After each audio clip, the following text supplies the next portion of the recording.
Halo semua, saya John Novi Umrah, saya dari Fakultas Keguruan dan Ilmu Pendidikan, Prodi Berbahasa dan Bersastra Indonesia. Kali ini saya akan menganalisis buku teks cerdas-cergas berbahasa dan bersastra Indonesia, kelas 10 semester 1 kurikulum Merdeka menggunakan teori BNSP. Sebelum kita membahas lebih jauh, kita akan membahas dulu apa itu buku teks. Nah, buku teks yaitu adalah salah satu sarana untuk belajar atau sumber belajar bagi siswa yang dimana isinya materi pembelajaran yang harus dikuasai oleh siswa. Nah, materi ini disusun juga dan terstruktur dan tidak asal-asalan. Nah, sebagai media dan sumber pembelajaran, buku teks mampu mentransformasikan ilmu pengetahuan dan nilai-nilai kehidupan yang berkaitan dengan kompetensi dasar yang diajarkan. Nah, kurikulum juga yaitu seperangkat rencana dan pengaturan mengenai tujuan, isi dan bahan pelajaran serta cara yang digunakan sebagai pedoman penyelenggaraan kegiatan pembelajaran untuk mencapai tujuan pendidikan tertentu. Nah, di sini saya akan membahas bukunya. Bisa kalian lihat di sini identitas buku yaitu berjudul Cerdas Cergas Berbahasa dan Bersastra Indonesia. Penulisnya Fadila Tri Aulia dan Sevi Indra Gumilar. Penerbitnya Pusat Kurikulum dan Perbukuan Badan Penelitian dan Pengembangan dan Perbukuan Kementerian Pendidikan, Kebudayaan, Riset dan Teknologi. Tahun terbitnya 2021 bisa kalian, dan di sini edisinya ISBN bisa kalian lihat sendiri. Nah, teori BNSP juga yaitu mempunyai 4 penilaian kelayakan, yaitu isi, bahasa, penyajian, dan kegrafikan. Nah, bahasa sendiri yaitu kesesuaian dengan bahasa Indonesia yang baik dan benar. Nah, dan keluar terkait penyesuaian bagaimana siswa tersebut memandang buku itu. Penyajian yang pertama yaitu susunan materi, bagaimana susunannya sebagai bab, subbab, dan juga latihan dan ringkasan. Yang kedua, teknik penyajian. Apakah teknik penyajian ini bisa membuat siswa lebih bersemangat untuk membahas buku tersebut dan lebih tertarik untuk melihat buku itu. Kegrafikan. Yang pertama yaitu desain bagian isi. Bagaimana isi-isi tersebut dengan gambar-gambar contoh sebagai referensi ataupun contoh soal yang akan ditampilkan gambarnya. Yang kedua, desain bagian kulit. Bagian kulit ini biasanya yaitu desain bagian awal atau juga bisa disebut dengan halaman judul. Yang ketiga, kualitas cetakan. Apakah kualitas cetakan kertas ini bisa terlihat kontras, bersih, dan juga bisa dilihat dengan jelas. Dan keempat, kualitas jilitan yaitu apakah kualitas jilitan ini kuat atau kokoh dan bisa bertahan lama. Langsung saja kita di hasil penelitian, bisa kalian lihat di sini bahasa dan indikator pertama, kita mendapatkan hasil rata-rata persentase 76% yang dikategorikan dengan baik. Pada indikator kedua, bahasa, kita bisa dilihat kita mendapatkan rata-rata persentase 84% yang dikategorikan sangat baik.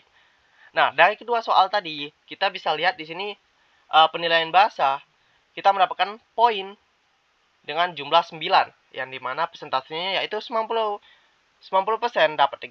dapat dikategorikan dengan sangat baik. Nah, yang kedua yaitu penyajian. Pada indikator pertama, kita mendapatkan rata-rata persentase 76% dikategorikan baik.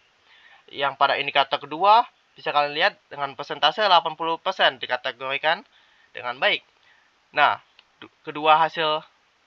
dengan begitu hasil penilaian bahasa dengan poin 9, kita juga mendapatkan persentase 80%.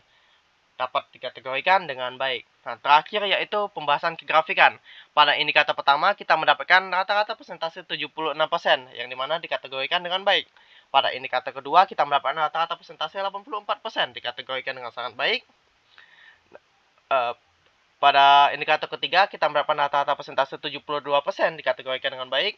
Nah, pada pertanyaan terakhir, yaitu indikator keempat, kita mendapatkan rata-rata persentase 64%, dikategorikan dengan baik.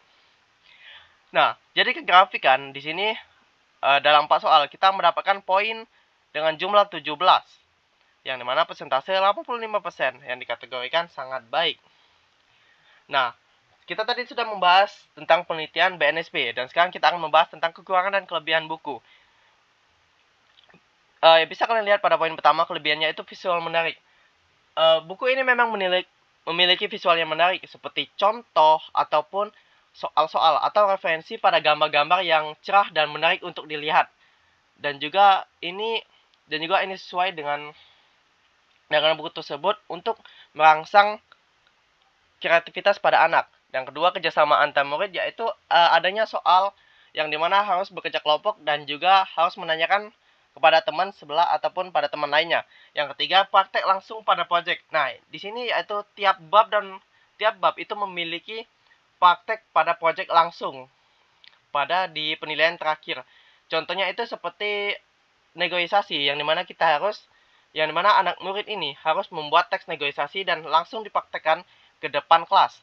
Dan yang terakhir yaitu adanya barcode yang bisa langsung di-scan. Nah, buku ini juga memiliki barcode yang bisa langsung di-scan. Dan barcode ini juga langsung menuju website tersebut pada contoh apa yang ingin dituju agar memudahkan siswa untuk melihat contoh yang lebih jelas.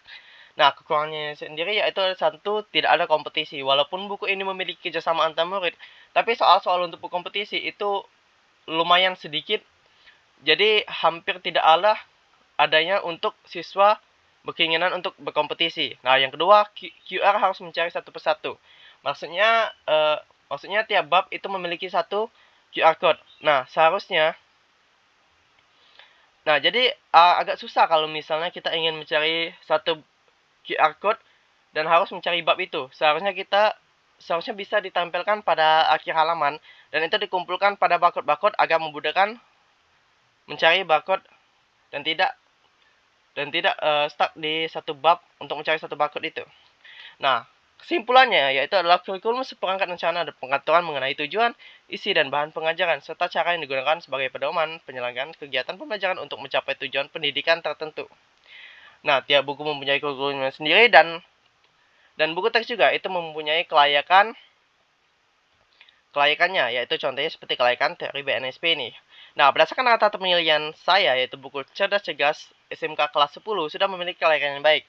Contohnya dari kaidah bahasa yang mendapatkan 90%, kaidah penyajian dengan 80%, dan kegrafikan dengan nilai 85%. Nah, berdasarkan hasil di atas, buku ini sudah memiliki kelayakan yang sangat baik berdasarkan teori BNSP. Berikut bukti-bukti.